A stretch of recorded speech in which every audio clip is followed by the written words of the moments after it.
तो शुरू करते हैं टीजीटी ऑल टीचर एग्ज़ाम के लिए सोशल साइंस सब्जेक्ट के इम्पोर्टेंट क्वेश्चन। तो सबसे पहला क्वेश्चन है, ब्रिटिश सरकार ने सन 1927 में भारत में अपनी अगुवाई में साइमन कमीशन भेजा, जिसका विरोध किया गया क्योंकि।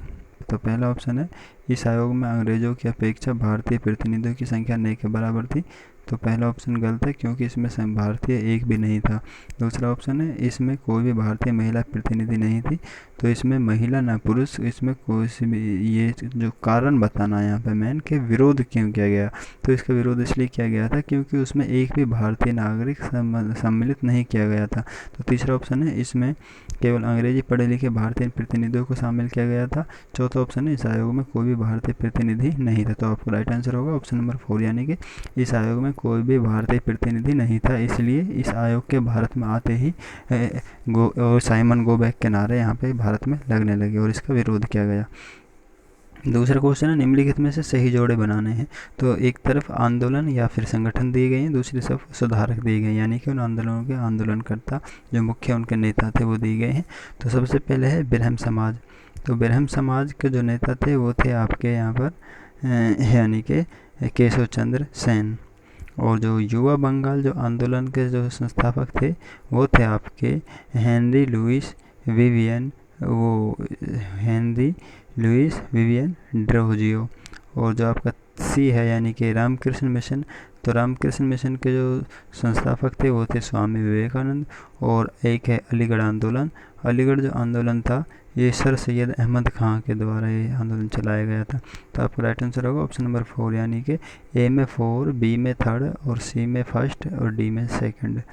तीसरा क्वेश्चन है, वयोवृद्ध गांधीवादी नेता पोट्टी श्री रामुलु निम्नलिखित राज्यों में से किसको बनाने के लिए वर्ष 1952 में भूख हड़ताल पर बैठे थे। तो ये जो नाम है पोट्टी श्री रामुलु, ये गांधीवादी नेता थे और ये भूख हड़ताल पर बैठे थे अलग भाषा के आधार पर राज्य बनाने के लिए 1952 में।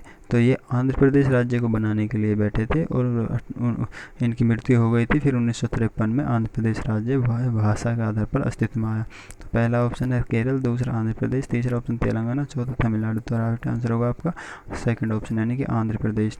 चौथा क्वेश्चन है, वहादत दीन अर्थात सभी धर्मों की बुनियादी एकता। वहादत दीन जिसका क्या मतलब होता है कि यानी सभी धर्मों की बुनियादी एकता, इसके हिमायती कौन थे।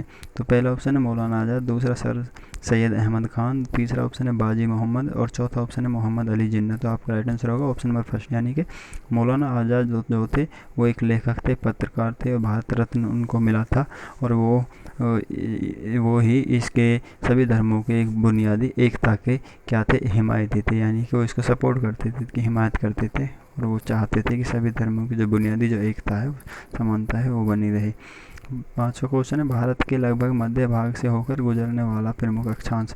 तो जो भारत के बीचों बीच से होकर गुजरता है वो कर्क रेखा है, कर्क वृत्त है। तो ये जो रेखा है ये भारत के 8 राज्यों से होकर गुजरती है और ये भारत को 2 हिस्सों में डिवाइड करती है। तो पहला ऑप्शन है मकर रेखा, दूसरा कर्क, तीसरा आर्कटिक वृत्त, चौथा ऑप्शन है भूमध्य रेखा। तो यहाँ पर आपका राइट आंसर होगा यानी कर्क रेखा जो है वो भारत के बीचों बीच से होकर गुजरती है। छठा क्वेश्चन है, निम्नलिखित में से कौन सी पृथ्वी दिन की परिभाषा है। तो पृथ्वी दिन यहाँ पर यानी कि एक दिन जो होता है जो पृथ्वी के अपने अक्ष पर चक्कर लगाने के कारण जो पूरा होता है वो एक दिन होता है, जो 24 घंटे में वो अपना चक्कर पूरा करती है, तो उसी को पृथ्वी दिन भी कहा जाता है। तो पहला ऑप्शन है देशांतरों के मध्य की दूरियाँ, दूसरा ऑप्शन है पृथ्वी का अपने अक्ष पर एक चक्कर पूरा करने में लगा समय, तीसरा ऑप्शन है दिन जिस पर पूरी पृथ्वी पर दिन और रात बराबर होते हैं, चौथा ऑप्शन है पृथ्वी की गति जो सूर्य के चारों ओर कक्ष में होती है। तो आपका राइट आंसर होगा पृथ्वी का अपने अक्ष पर एक चक्कर पूरा करने में लगा समय ही पृथ्वी समय या फिर एक दिन कहलाता है। 7वां क्वेश्चन, निम्नलिखित के सही जोड़े बनाने हैं यहाँ पर। तो एक तरफ वनस्पतियों के प्रकार दी गई, दूसरी तरफ पौधों की प्रजातियाँ दी गई। तो उष्ण कटिबंधीय वर्षा वन में यहाँ पे क्या होता है, यहाँ पे महोगनी प्रजाति के पौधे यहाँ पर पाए जाते हैं उष्ण कटिबंधीय वर्षा वन में। और दूसरा आपका उष्ण कटिबंधीय पतझड़ वन, तो यहाँ पर आपका साल के वृक्ष पाए जाते हैं। उष्णकटिबंधीय पतझड़ वन में कौन से साल के वृक्ष पाए जाते हैं। और तीसरा आपका कटीली झाड़ियाँ, तो ये जो कटीली झाड़ियाँ हैं ये तो बबूल, आपको पता है बबूल जो होता है वो आप कोई कांटे होते हैं बबूल के लंबे लंबे, तो यहाँ पे बबूल पौधे की प्रजाति पाई जाती है। और जो मैंग्रोव वन जो होते हैं यहाँ पे सुंदर वन भी कहा जाता है इनको, तो ये सुंदरी से यहाँ पर पौधों की प्रजाति पाई जाती है। तो आपका राइट आंसर होगा चौथा ऑप्शन, यानी कि ए में थर्ड, बी में फोर, सी में सेकंड और डी में फर्स्ट।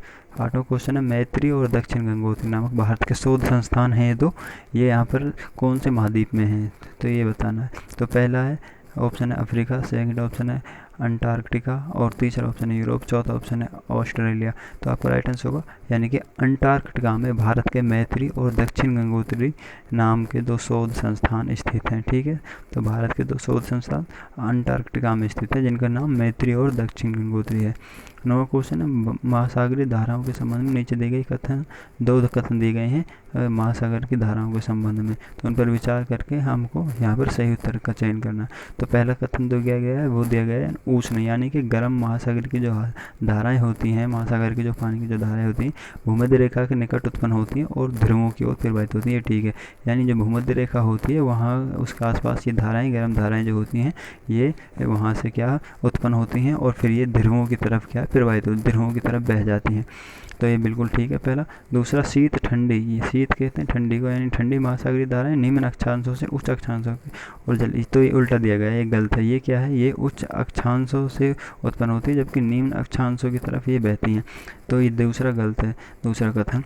तो पहला ऑप्शन है आपका ए और दो दोनों सही हैं, दूसरा ऑप्शन है ए गलत है और बी सही है, तीसरा ऑप्शन है ए और दो दोनों गलत हैं, चौथा ऑप्शन है एक सही है और दो गलत। तो आपका राइट आंसर होगा यानी कि पहला कथन सही है और दूसरा कथन गलत है। राइट आंसर होगा ऑप्शन नंबर 4। 10वां क्वेश्चन है, राष्ट्रीय पाठ्यचर्या की रूपरेखा 2005 सामाजिक विज्ञान के संदर्भ में सुझाती है कि बच्चे के विद्यालय जीवन का मेल, तो आपको पता है बच्चे के विद्यालय के जीवन को बाहरी जीवन के साथ जोड़ना, यही 2000 एनसीईआरटी की जो पाठ्यचर्या है 2005 की वो यही सुझाती है इसके सामाजिक विज्ञान के लिए। तो पहला ऑप्शन है किताबी ज्ञान से जुड़ा होना चाहिए, तो दूसरा ऑप्शन है शिक्षकों की अपेक्षाओं के साथ होना चाहिए, तीसरा कक्षा के जीवन से होना चाहिए, चौथा बाहर के जीवन के साथ होना। तो ये तो प्रत्येक भाषा के लिए ही, प्रत्येक सब्जेक्ट के लिए ही ये एनसीईआरटी 2005 में कहा गया है कि जो स्कूल की जो लाइफ है उसी के साथ बच्चे के बाहर के जीवन को जोड़ना है। तो आपका ये 10वां आज के लिए फाइनल क्वेश्चन, इंपॉर्टेंट 10